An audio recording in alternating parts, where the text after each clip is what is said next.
יש פסמים שמלטפים ויש את טירוני שמטלטל. פשוט לא לקנות בלי לחשוב פעמיים. זה לא בוסם של כולם, זה בוסם למעזים ולאמיצים. טירוני של אורטו פריזי הוא כמו לגעת ישירות בלב האדמה, מעושן, אדמתי, מחוספס. אין כאן משחקים של פתיחה רעננה או מתוקה.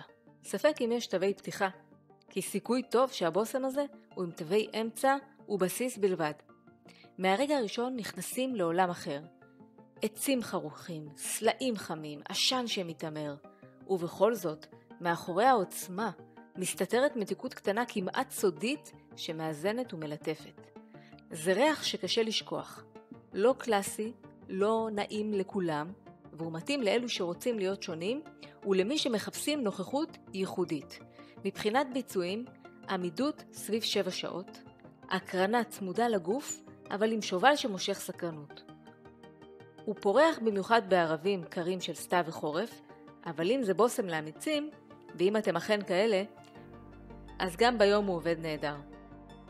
זה בוסם שלא מתפשר, ואם ניסיתם אותו, נשמח לשמוע איך הוא מריח עליכם.